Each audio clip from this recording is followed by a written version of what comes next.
Bonjour les amis, on va aujourd'hui parler sur la rentabilité d'un portefeuille, c'est-à-dire comment calculer la rentabilité d'un portefeuille composé d'actifs financiers. Donc par exemple, on va commencer par le cas le plus simple, c'est-à-dire qu'il soit composé par deux titres A et B. Donc soit un portefeuille P composé de deux titres A et B, XA c'est la proportion de la richesse investie dans A, XB c'est 1 moins XA. Proportion investie dans P. Par exemple, si on a investi 30% dans A, c'est-à-dire 70% dans P.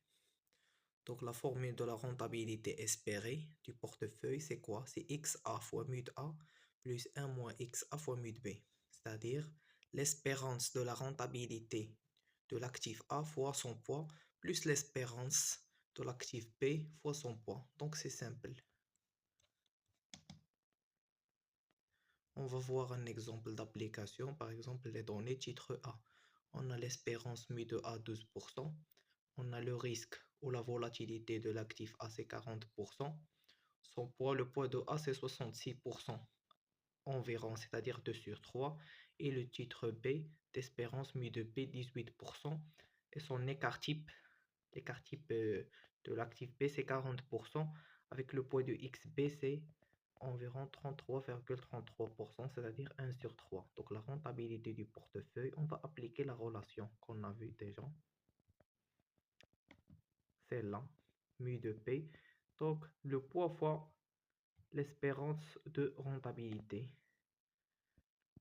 Donc c'est ce qu'on a fait ici. Donc mu de P, l'espérance de rentabilité ou la rentabilité du portefeuille, c'est 2 sur 3, le poids de l'actif A, fois son espérance. L'espérance de sa rentabilité qui est 12%, donc fois 12%, plus 1 sur 3 le poids de P, fois son espérance qui est 0,18 ou 18%. Donc c'est 0,08 plus 0,06, donc c'est 14%. C'est-à-dire le portefeuille constitué de 1,3 action B et 2 sur 3 d'actions A, de ces deux titres, a une rentabilité de 14%. Et c'est la même chose aussi pour ça, c'est le plus simple avec deux titres. Donc c'est la même chose avec trois titres. Donc ou quatre titres ou cinq titres. Donc on applique la même relation.